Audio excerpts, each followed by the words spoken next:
সপ্তম শ্রেণীর শিক্ষার্থী, তোমাদের সবাইকে আরো একটি নতুন ভিডিওতে স্বাগতম। আজকে আমরা তোমাদের বাংলা বইয়ের লখার 21 আবু বকর সিদ্দিক পৃষ্ঠা নাম্বার 12 তোমাদের যে প্রশ্ন আছে এবং সৃজনশীল আছে সেগুলি চলো দেখি।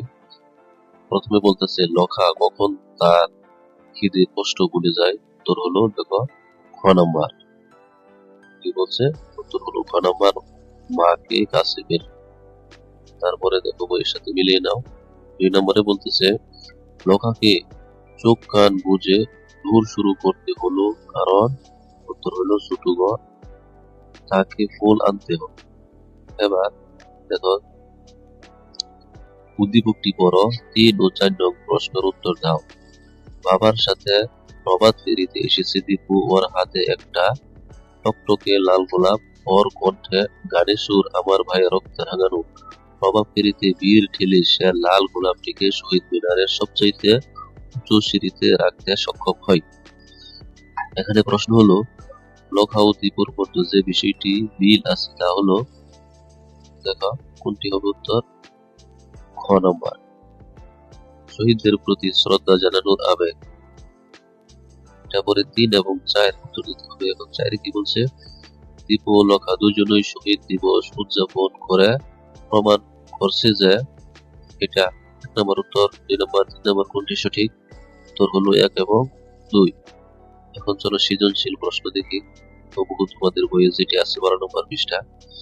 ইশতিয়াক এবার বৃত্তি নিয়ে জাপানে লেখাপড়া করতে চলে আসায় শহীদ দিবস উদযাপন করতে পারবে না। প্রতি বছর সে প্রভাব ফেরিতে অংশগ্রহণ করত, বক্তৃতা আবৃত্তি আলোচনা শুনত। সে কথা মনে করে তার চোখে জল ভরে আসে। মনে মনে কিছু করার জন্য ইচ্ছা করেন। অতঃপর ইশতিয়াক আন্তর্জাতিক মাতৃভাষা দিবস ও এর ইতিহাস সহ পাঠীদের কাছে তুলে ধরে। অন্যদিকে দেশে থেকেও তার বাল্যবন্ধু হাবিব হাবিব অফিসে কাজ করতে গিয়ে বা কথাবার্তা বলা ব্যবহার করতেই চায় না। অফিসে কাজ করতে গিয়ে বা কথাবার্তায় বাংলা ব্যবহার করতে চায় না। সন্তানকে শহীদ দিবস সম্পর্কে কিছু জানাতেও তার অনীহা রয়েছে। তাহলে প্রশ্ন হলো কি, যে লখা রাতে কোথায় ঘুমায়? এই সৃজনশীল থেকে ক, খ, গ, ঘ প্রশ্ন আছে 4টি। উত্তরগুলি দেখি। ক নম্বর উত্তর হইল ফুটপাতের কঠিন সানে। খ নম্বর প্রশ্ন, এটা নাম্বার থাকবে পরীক্ষায় 2, তাই একটু বড়। জিতে গেছি আমি গর্বে মুখ ফুলে উঠে লখা, কথাটি দ্বারা কি বোঝানো হয়েছে? উত্তর হলো ফুটপাতে ঘুমানোর প্রতিবন্ধী কিশোর লখা ভাষা শহীদদের প্রতি গভীর শ্রদ্ধা অনুভব করে 21 ফেব্রুয়ারির ভোরের কণ্ঠ বলে লাল ফুল সংগ্রহ করে সে আত্মতৃপ্তি ভাবে তার জয় হয়েছে। ছোট কথা কি বলতেছে? উদ্দীপকের হাবিবের সাথে লখা 21 গল্পের লখার ওই সাদৃশ্য ব্যাখ্যা করো। তার উত্তরটা হবে উদ্দীপকে ইশতিয়াক ও লখার 21 গল্পের লখার কাছে শহীদ দিবস ভিন্নভাবে ধরা দিয়েছে। লখার শারীরিক প্রতিবন্ধকতা ও কঠিন বাস্তবতার মধ্যে লাল ফুল সংগ্রহ করে স্পষ্ট স্বরে গান দিয়ে শ্রদ্ধা জানায়। অন্যদিকে জাপানে অবস্থান করা ইশতিয়াক প্রভাব ফেরিতে অংশ নিতে না পেরে সহপাঠীদের ভাষা আন্দোলনের ইতিহাস জানানোর পরিকল্পনা করে।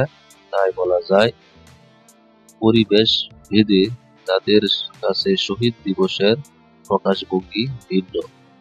তারপরে বড় নম্বর প্রশ্ন, ইশতিয়াকের শহীদ দিবস উদযাপনের আকাঙ্ক্ষা লখার শহীদ দিবস উদযাপনের আকাঙ্ক্ষা করই প্রতিফলন বিশ্লেষণ করো। উত্তর হলো জাপানে নানা সীমাবদ্ধতার মধ্যে ইশতিয়াক শহীদ দিবস উদযাপন করতে চায়, যা লখার আকাঙ্ক্ষারই প্রতিফলন।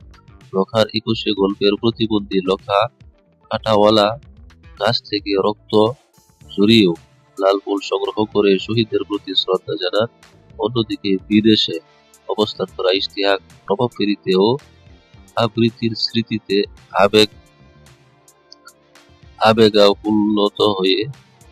আবেগাপ্লুত হয়ে সহপাঠীদের ভাষা আন্দোলনের ইতিহাস শোনানোর পরিকল্পনা করে।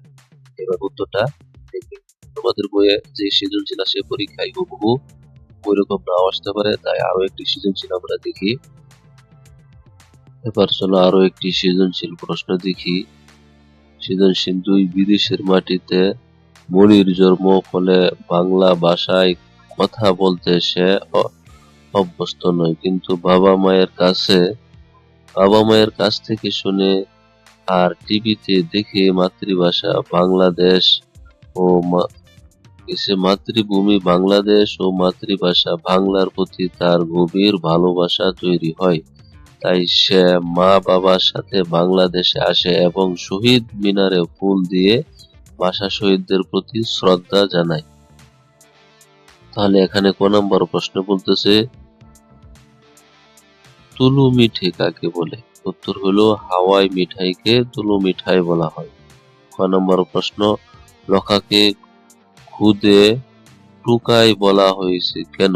উত্তর হলো কম বয়সী ও হতদরিদ্র পথ শিশু হওয়ায় লখাকে খুদে টুকাই বলা হয়েছে। পিতৃহীন লখা ফুটপাতে ঘুমায়, ভিক্ষা ও কুড়িয়ে পাওয়া খাবারের দিন কাটায়। এই দরিদ্র অসহায় জীবনের কারণে সে খুদে টুকাই নামে পরিচিত। তাহলে দেখো খ নম্বর, ছোট গ নম্বর, এখানে বলতেছে উদ্দীপকটির সাথে লখার 21 গল্পের কোন দিকটি সাদৃশ্যপূর্ণ আলোচনা করো। উত্তর হবে এরকম ভাবে উদ্দীপক ও লখার 21 গল্পে মাতৃভাষা ও ভাষা শহীদদের প্রতি গভীর শ্রদ্ধাবোধের সাদৃশ্য রয়েছে। গল্পে পাক প্রতিবন্ধী লখা কষ্ট করে লাল ফুল সংগ্রহ করে শহীদ মিনারে শ্রদ্ধা জানায়। অন্যদিকে বিদেশে জন্ম নেওয়া নাবিলা ও তার বাংলা ভাষা শেখে এবং দেশে এসে ভাষা শহীদদের প্রতি সম্মান জানায়। তাই উভয় ক্ষেত্রেই মাতৃভাষা ও ভাষা শহীদদের প্রতি অকৃত্রিম ভালোবাসায় সাদৃশ্য মূল দিক। তাহলে বড় গ নম্বর দেখো, বড় গ, প্রেক্ষাপটে ভিন্নতা থাকলেও লখা ও মলির মধ্যে চেতনাগত সাদৃশ্য আছে, উক্তিটি বিশ্লেষণ করো। এইটুকু দিলেই উত্তরটা হয়ে যাবে। আজকে এ পর্যন্তই। বাকি গল্প পেতে চ্যানেলটি সাবস্ক্রাইব করে রাখো। সে পর্যন্ত ভালো থাকো, ধন্যবাদ।